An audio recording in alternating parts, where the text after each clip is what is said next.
Aujourd'hui, nous allons parler d'un élevage qui n'est pas comme les autres. C'est un élevage non conventionnel. Et avant de parler de cet élevage, rappelez-vous de cet adage qui dit « Qui a besoin du miel doit se préparer à affronter les abeilles ». Généralement, on le dit dans un sens figuré, mais dans la présentation d'aujourd'hui, nous allons parler de cela dans un sens propre. Puisque dans l'entretien d'aujourd'hui, nous allons parler de l'apiculture, qui est l'élevage des abeilles. Généralement, on le considère comme un élevage non conventionnel, mais ce n'est pas parce qu'il est non conventionnel qu'il n'est pas assez rentable. Surtout que le miel entre dans tellement de domaines, il est utilisé pour tellement de choses, que ce soit dans la santé, dans l'industrie agroalimentaire, dans l'industrie pharmaceutique, dans l'industrie de la cosmétique même. Ça, c'est ce que je connais, mais tout au long de l'entretien, vous allez savoir pourquoi est-ce que vous devez devenir apiculteur. Que vous soyez agriculteur, éleveur ou que vous ayez l'intention d'entrer dans ce domaine, l'apiculture est une opportunité que vous devez saisir. Mais avant de saisir l'opportunité, j'ai fait venir Juvenal ici et je lui dis merci d'avoir accepté de venir ici. Merci Loïc pour l'invitation. Donc aujourd'hui avec lui nous allons parler d'apiculture. Donc si vous voulez tout savoir en ce qui concerne l'élevage des abeilles, asseyez-vous confortablement et regardez cette vidéo jusqu'à la fin parce que vous allez apprendre beaucoup concernant cet élevage. Donc sans toutefois tarder, je vais laisser le soin à Juvenal de se présenter. Je le connais déjà, mais il a beaucoup de casquettes. J'aimerais qu'il se présente afin que vous sachiez qui est Juvenal. Ok, merci Loïc. Alors moi je m'appelle Juvenal Demès. Je suis ingénieur agroforestier, apiculteur récoltant. Je suis également le promoteur de l'entreprise DEMS Agroforestry Consulting qui fait dans le conseil, les consultations, la formation et l'accompagnement des personnes qui veulent investir dans le secteur agro-silvopastoral. Donc, beaucoup me connaissent beaucoup plus sur la casquette d'un apiculteur. Beaucoup m'appellent Mr. B, qui signifie l'homme abeille. Donc, l'abeille pour moi, vraiment, l'apiculture pour moi, c'est une passion. Vraiment, c'est depuis que j'étais encore sur les bancs, étant étudiant, que j'ai démarré cette activité-là. Et comme tu l'as tantôt dit, qui veut consommer du miel doit se préparer à affronter les abeilles. Ça, c'est une très bonne adage. Mais moi, j'ai plutôt l'habitude de dire plutôt, comme le célèbre Albert Einstein l'a tantôt dit, si l'abeille venait à disparaître, l'homme n'aurait plus que quelques années à vivre. Exact. Ceci pourquoi? Parce que beaucoup ne le savent pas. Nous sommes quasiment dépendants des abeilles. À quel niveau? On va vous dire, l'abeille est l'insecte impliqué dans la pollinisation des cultures et des plantes à fleurs à plus de 80%. Ça veut dire quoi concrètement? Toi, Loïc, qui produit plus de 50 hectares de maïs, s'il n'y a pas les abeilles, les quantités que tu as à l'hectare, là, tu ne vas pas avoir ce rendement-là. Tu imagines 80%. Ça veut dire que les abeilles sont impliquées dans la pollinisation à plus de 80%. Ça veut dire le maïs, les avocats, la papaye, toutes les plantes, les tomates, tout. Ce qui est plante à fleurs et culture, on n'aurait pas cela. Vous voyez que c'est vrai, on va dire le vent aussi fait partie des agents pollinisateurs, mais le vent à quelle proportion? Ça veut dire s'il n'y a pas des abeilles, on va tous mourir de faim. Vous voyez à quel point on est dépendant des abeilles. Et pour cela, peu importe qui tu es, tu devrais être un apiculteur. Peu importe ce que tu fais, que tu sois président de la République, que tu sois pousseur, que tu sois enseignant, que tu sois éleveur, bref, peu importe ta fonction première, ta casquette que tu as, tu devras être apiculteur en parallèle. Donc, c'est un peu ça en général. L'apiculture, c'est l'art, vraiment, c'est un art. C'est l'art d'élever des abeilles afin de produire des produits, comme on le sait tantôt, il y a le miel, qui est d'ailleurs le produit le plus vulgaire. Beaucoup ne le savent pas. Le miel, c'est le produit le plus moins cher dans la ruche. Les gens ont tendance, quand on dit abeille, on dit apiculture, on voit seulement le miel. Mais pourtant, en réalité, le miel, c'est le dernier produit dans la ruche. Dans la ruche, nous avons la propolis. La propolis, c'est l'un des antibiotiques les plus puissants qui existent. Les gens ne le savent pas. Les abeilles utilisent cela, que ce soit pour colmater les ruches, c'est-à-dire boucher les trous à l'intérieur des ruches, pour combattre les ennemis. S'il y a une guêpe, par exemple, qui vient s'installer dans une ruche, les abeilles utilisent souvent la propolis donc, pour colmater, pour embaumer les guêpes ou les ravageurs qui viennent s'installer. Après la propolis, nous avons la scie d'abeille. La scie d'abeille, c'est un produit dérivé directement du miel. Ça veut dire que si tu récoltes du miel, tu auras en contrepartie la scie qui fait partie des déchets. Cette scie-là est quasiment incontournable en cosmétique. C'est-à-dire pour ceux qui vont par exemple faire les rouges à lèvres, c'est incontournable. On est obligé d'utiliser la scie d'abeille. On fait aussi également des bougies avec. Pour une petite anecdote, quand j'étais encore à Tchang, il y a l'ancien recteur, Anaclé Fomete, lui, nous passait toujours les commandes de bougies et il achetait la bougie par exemple à 10 000 francs. C'était beaucoup, donc c'est vraiment quelque chose qui est hautement rentable également. Après la scie d'abeille, nous avons le pollen, très riche en protéines. Tu vois, quand le maïs fleurit, là, il y a les grains de pollen. Les abeilles vont venir bitumer ici, prendre ici, aller mettre là-bas, fleur mâle, fleur femelle, ainsi de suite. Et quand elles rentrent dans la ruche avec ce pollen-là, toi, apiculteur, tu peux récolter cela et puis tu vas revendre. Ça aussi, c'est un produit qui coûte très cher. Après le pollen, nous avons par exemple le venin d'abeille. Beaucoup ont toujours peur, oh, les abeilles, ça pique, moi je ne veux pas m'en aller. Mais les gens ne savent pas, les piqûres d'abeilles, c'est bon pour la santé. Non, par moment, il faut aller se faire piquer un peu. Oui, il est même recommandé aux personnes âgées de se faire piquer au moins 5 à 6 piqûres par semaine. Pourquoi? Parce que ça relaxe les articulations. C'est scientifiquement prouvé. Et ça ne c'est pas moi qui le dis. C'est vrai, dans les premières fois où tu vas te faire piquer, ça va gonfler là de temps en temps. Mais dès que tu as retiré le dard, c'était bon. Après là, ta peau revient à la normale. Il y a aussi une étude qui a montré que les piqûres d'abeilles, ça ralentit le vieillissement, donc ça fait rajeunir. Moi, si mon petit frère était là à côté, vous allez toujours vous dire que mon petit frère est plus vieux que moi. C'est mon grand frère. Tellement j'ai l'habitude de me faire piquer par les abeilles. C'est maintenant que j'ai quelques petites moustaches là qui poussent aussi. Ouais. Donc ça rajeunit vraiment. Quand tu fais piquer constamment, c'est bon pour le corps. Quand on réussit à synthétiser cela, c'est un produit extraordinaire et ça coûte aussi extrêmement cher. Alors, le summum des summums, c'est la gelée royale. La gelée royale. La gelée royale, alors, c'est la seule substance que la reine consomme. Dans la ruche, elle est la seule qui consomme parce que c'est ça qui lui donne les capacités de reine. La fonction première de la gelée royale, c'est quoi? Le rôle que ça joue pour l'organisme, c'est que ça prolonge la durée de vie. Alors, donc, ça veut dire que si tu prends les piqûres d'abeilles et tu prends la gelée d'abeille... Voilà, là tu es certain que tu as prolongé ta durée de vie. La preuve, la reine dans une ruche est la seule qui consomme la gelée royale. Vous allez voir qu'une reine dans une ruche a une durée de vie de 5 à 6 ans par exemple. Or, les ouvrières, qui sont des femelles avec un organe génital atrophié, et les mâles, les faux bourdons, ont une durée de 42 à 60 jours en fonction de la température et du climat. Vous voyez déjà la différence. Exactement. Je vous envoie taper sur Google, vous allez voir combien coûte le prix d'1 gramme de gelée royale. Ça coûte extrêmement cher. Je ne préfère pas le dire, les gens vont dire que c'est du mensonge. Que chacun aille frapper et puis vous allez découvrir. Donc c'est le caviar. C'est le caviar, comment on dit ça. Là-bas, il n'y a pas. C'est le summum. Donc le miel, vraiment, c'est le dernier produit. Malgré le fait que le miel soit le dernier produit dans la ruche, nous, apiculteurs, nous utilisons l'expression le miel, c'est un alicament. C'est-à-dire à la fois un aliment et un médicament. C'est l'un des produits les plus consommés de la planète, les plus recherchés de la planète. Vous voyez donc, avec autant de vertus, autant de valeurs, autant de bénéfices qu'on peut tirer derrière l'apiculture, moi, jusqu'à présent, je ne comprends toujours pas pourquoi les gens ne s'y intéressent pas. C'est vrai, la raison première, on va vous dire, oui, les abeilles, ça pique, nous, on ne veut pas se faire piquer, mais au-delà de ça, c'est un business vraiment que tout le monde devrait se lancer là-dedans. Les gens me disent souvent, mais vous formez des gens, vous n'avez pas peur, ce ne sont pas des concurrents. Non, parce que le marché, il est extrêmement grand.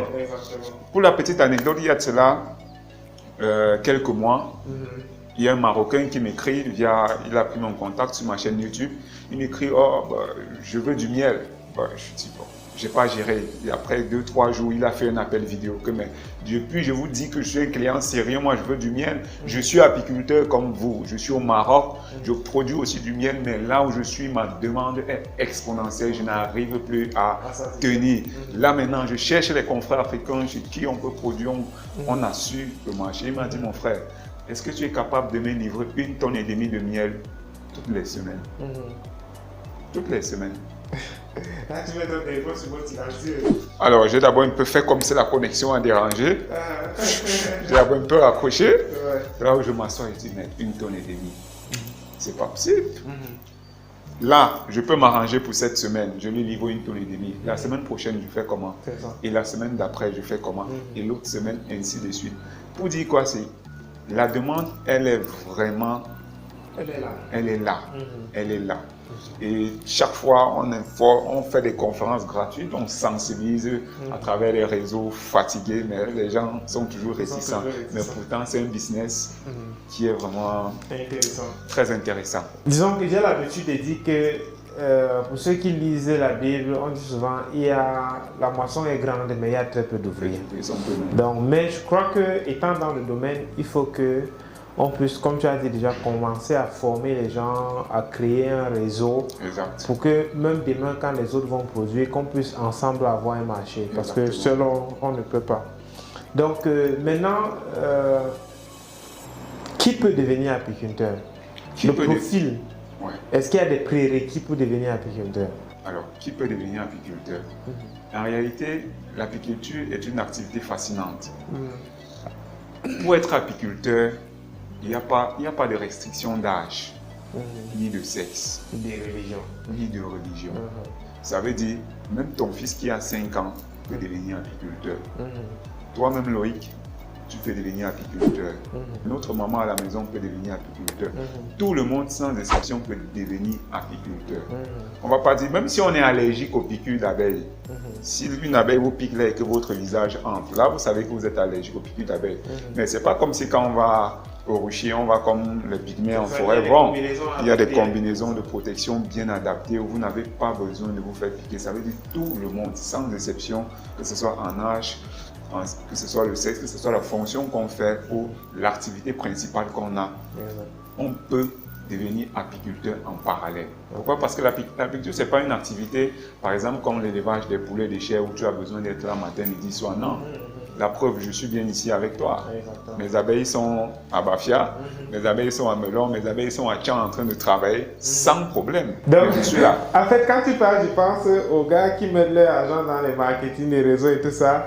On dit que mets ton argent et puis quand tu dors, ton argent va travailler. Donc en fait, toi, quand tu dors, les abeilles travaillent. Exactement. C'est la même. Ça, c'était. Voilà un bon exemple.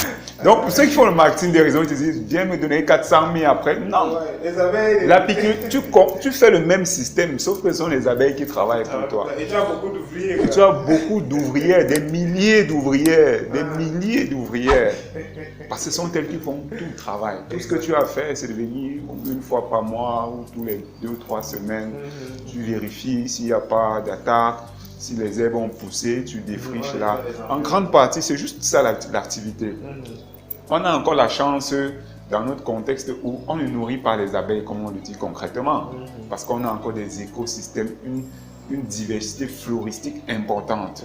On a des écosystèmes vraiment énormes où les abeilles vont bitumer ça et là sans problème et puis reviennent nous donner tout ce qu'on veut. Que ce soit la propolis, le miel et bien d'autres.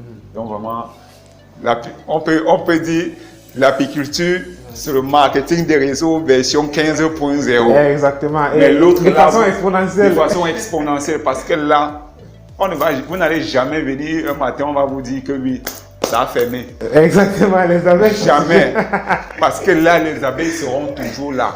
Quand une reine est vieille, les abeilles elles-mêmes s'arrangent à changer la reine. Donc, la succession est déjà préparée. La succession est préparée. Vous vous demandez comment est-ce que tu aménages une bonne ruche moderne qui a une durée de vie d'au moins 5 ans, d'au moins 10 ans, pardon, et vous allez me dire que la reine a une durée de vie de 5 ans. Comment se fait-il que tu utilises la même colonie pendant 8, 9, 10 ans?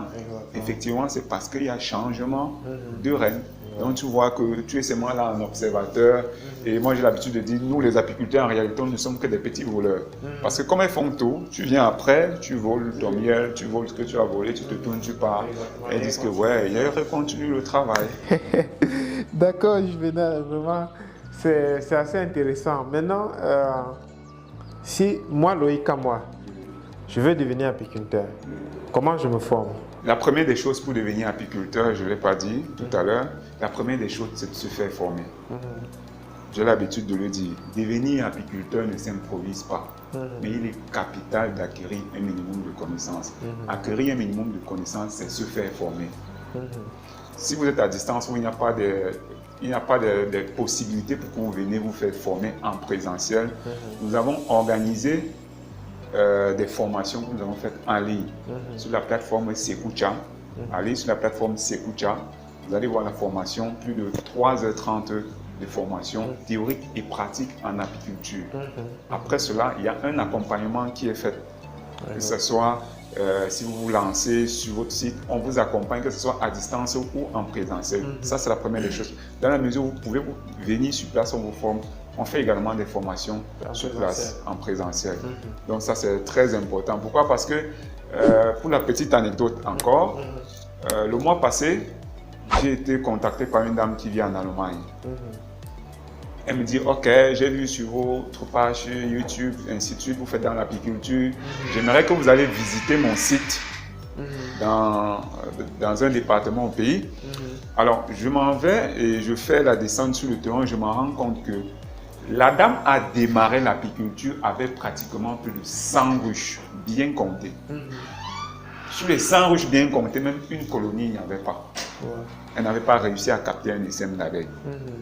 Non seulement le dispositif qu'elle avait mis en place, c'était carrément nul. Ça veut dire les ruches, tu prends une ruche, d'une autre, elle est différente. D'une autre, elle est différente. Que ce soit au niveau des dimensions, des barrettes, des cadres, tout était différent. Le pire, c'est que ces ruches, elles n'avaient même pas de barrettes. Tu te poses la question, où est-ce que les abeilles vont construire le rayon de miel? Il n'y avait pas. Ou est-ce qu'elle a mis la charrue, comment tu vas mettre la charrue avant les bœufs? Ça n'a pas de sens. Or, il fallait d'abord faire appel à l'expert, vous vous faites former.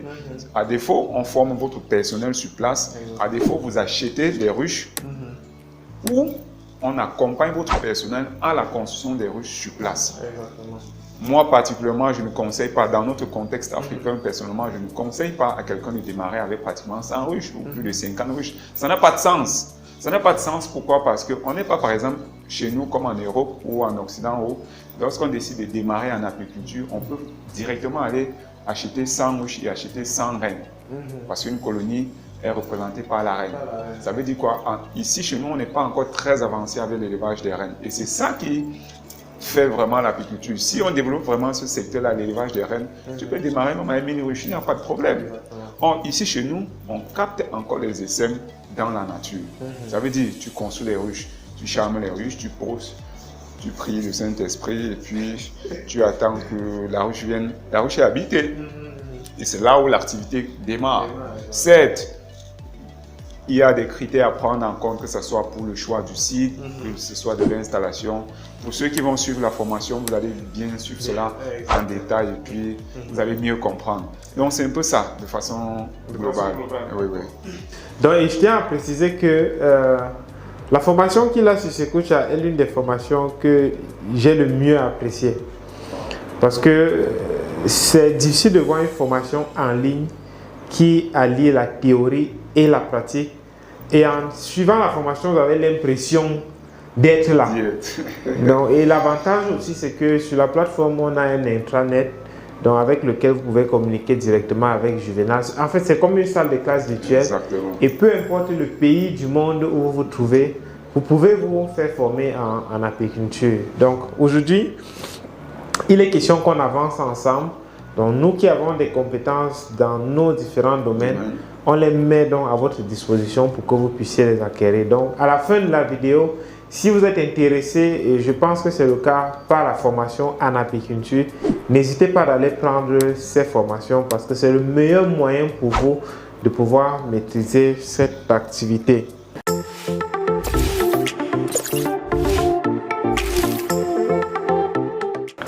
Bonjour, si comme Jean-Séné Kamendep, Kana Evariz, Juvenal Demes ou alors Moudirik Aminou, vous avez des compétences dans le monde agro-pastoral et vous faites partie de ceux qui aiment partager leurs connaissances, alors cette vidéo est faite pour vous.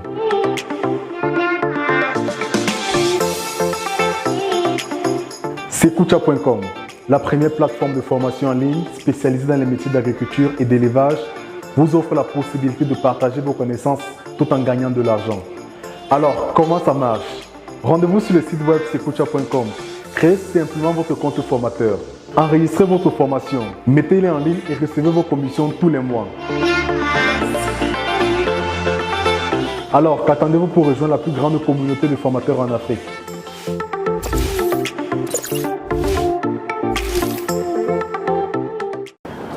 Alors, bienvenue dans notre deuxième studio de production. Je tiens à préciser que nous avons changé de décor à cause d'un problème technique que nous avons eu dans notre premier plateau. Le changement de décor n'impacte pas sur le contenu que nous avons prévu pour vous dans cette vidéo. Et dans la partie suivante, nous allons parler de budget. Juvenal, de combien est-ce qu'on a besoin pour démarrer un élevage d'abeilles? Parce que si je ne pose pas cette question, même en commentaire, les gens vont venir poser et il faudra répondre. Donc, c'est mieux de le faire maintenant. Oui, c'est vrai, c'est une question qui revient assez souvent. En réalité, pour démarrer en apiculture, tout dépend de son contexte. Contexte dans quelle mesure? Toi, Loïc, tu peux carrément te permettre d'acheter 10 ruches modernes pour démarrer l'activité avec. Mais si on prend le cas de celui qui vit en zone rurale ou qui n'a pas un revenu conséquent pour pouvoir se permettre de démarrer avec par exemple 10 ruches, ce sera assez difficile. Donc l'apiculture est une activité déjà qui vous permet, peu importe votre stade de vie, peu importe les revenus que vous avez, vous pouvez facilement démarrer en apiculture. Alors, pour quelqu'un qui veut démarrer l'activité de façon professionnelle, avec 50 000 francs, vous pouvez sans problème vous lancer. Comme un pro, c'est-à-dire vous achetez une ruche moderne, des supports vraiment modernes, durables, vous achetez la part, puis vous démarrez. Alors, pour celui qui vit en zone rurale, carrément, même avec 30 000, vous pouvez démarrer. Là, maintenant, vous allez voir la qualité de la ruche. Vous allez voir les ruches en paille, les ruches faites en bambou. Il y a tellement de matériel local qu'on peut facilement utiliser pour démarrer l'activité avec. Mais pour celui qui vise vraiment à faire de l'activité un business rentable, l'idéal, c'est de commencer avec des ruches modernes. Pourquoi? Parce que si vous allez avec des ruches modernes, vous jouez aussi sur la durabilité. Toi qui démarres avec une ruche moderne, tu as au moins une durée de vie où tu vas exploiter ces ruches au moins sur 10 ans. Or, celui qui démarre avec des ruches traditionnelles va au moins sur 3-4 ans max. Vous voyez qu'en termes de durabilité et des revenus avec ça, il n'y a pas match. Que ce soit même en termes de support. Certains vont vous dire, ok, on peut démarrer avec des moyens, on peut utiliser les moyens locaux, comme on va par exemple parler des lattes, des bambous, des branches d'arbres, des planches, pour faire des supports en fait, pour faire des supports de ruches avec. Mais même jusque-là, ce n'est pas très avantageux. Pourquoi? Vous pouvez arriver un beau matin, les termites ont mangé le bois, et le support est tombé, la ruche est tombée, la colonie a déserté. Or, vous démarrez avec des supports modernes, peut-être des parpaings, soit des fers. Des barres de fer, c'est mieux. Il suffit juste de mettre peut-être de l'huile de vidange et puis vous êtes sûr que contre la rouille, la corrosion, là, vous êtes assuré sur au moins une longue durée. Donc vraiment avec l'apiculture, 50 000, 30 000, vous démarrez avec sans problème. Et avant de continuer, je tiens à préciser que ici nous parlons de 50 000 francs CFA. Ouais. Donc pour vous qui nous écoutez des autres pays, je tiens à faire cette conversion. Donc 1 euro est égal à 650 francs et 1 dollar est égal à 550 francs. Donc lorsque nous parlons de 50 000 ici, on est pratiquement à 90 euros ou encore 100 dollars si c'est la monnaie que vous utilisez. Exact. Donc bien vouloir faire la conversion où vous êtes pour pouvoir voir avec combien est-ce que vous pouvez démarrer un élevage d'abeilles. Et je tiens aussi à préciser que les éléments qu'il a donnés sont juste des éléments globaux. Dans la formation sur Sekucha, vous allez avoir accès à un guide pratique en PDF qui va vous détailler l'élevage des abeilles et aussi à la fin vous aurez un mini compte d'exploitation prévisionnelle qui va détailler si vous voulez lancer avec 100 000, qu'est-ce que vous avez dépensé dans les 100 000 et qu'est-ce que vous allez gagner après. Il faut aussi préciser que dans la formation, on vous apprend vous-même à construire vos ruches. Quand je parle par exemple de 50 000, ça c'est dans la possibilité où tu vas acheter des ruches. Ok? Or, après dans la formation, on va vous montrer comment vous-même, vous pouvez fabriquer vos ruches. Cela réduit carrément le coût de production. Vous allez voir que la ruche que vous allez peut-être acheter à, je ne sais pas, 30 000, 50 000, vous pouvez facilement, si vous-même vous décidez de construire votre ruche, cela peut carrément vous revenir à 25 000 ou à 30 000. Donc, avec cette formation, vous êtes capable de vraiment produire vous-même vos propres ruches et à limiter le coût de production. Je ne vais pas prendre l'exemple que j'ai installé par exemple chez vous récemment. Exactement, donc c'est un exemple assez intéressant. D'accord. Maintenant, nous sommes arrivés à la fin de notre entretien avec Juvénal. J'ai voulu dire le roi des abeilles, comme on l'appelle. Donc, j'aimerais que tu nous dises un mot pour la fin à ceux qui nous regardent. En ce qui concerne le business. Le business de l'élevage des abeilles, vraiment, c'est un business fascinant. C'est un business simple. Ça ne vous donne pas les mots de tête. Si vous avez votre formation de base, là, vous allez vous lancer. L'avantage avec, c'est que c'est un business qui n'échoue pas. Ça veut dire, tôt ou tard, vous faites un retour sur investissement et vous avez des bénéfices assurés. Ça ne ment pas. Dès la première récolte, si vous avez vraiment respecté l'itinéraire technique de production, vous avez déjà le retour sur investissement et vous avez également des bénéfices. Vous vous imaginez, vous allez exploiter, si vous avez dépensé 50 000 francs pour produire une ruche. En un an, vous produisez en moyenne 2 fois par an. En un an, vous avez une ruche qui veut produire par exemple 15 litres ou 20 litres de miel par an. Allons à 20 par an.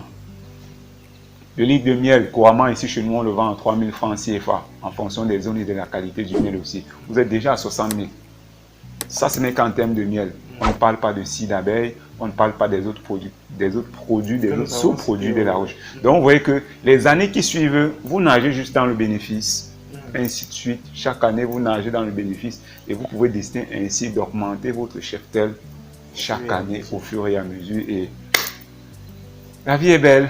En même temps, vous contribuez, pour nous les environnementalistes, on dit toujours, on contribue également au maintien des écosystèmes, à la conservation de la biodiversité, de par le rôle majeur que jouent les abeilles, celle d'agents pollinisateurs. Donc là, c'est assuré. En tout cas, merci Juvénal pour cette interview. Avant de terminer, je tiens à préciser que l'accès à sa formation sur Secocha est disponible dans la description de cette vidéo. Et en dehors de cette formation, il a d'autres formations que nous allons aussi laisser dans la description de cette vidéo. N'oubliez pas aussi que Juvénal a sa chaîne YouTube. Donc à la fin aussi, nous allons laisser des vidéos de sa chaîne sur laquelle vous pourrez aller avoir beaucoup d'autres informations concernant l'apiculture.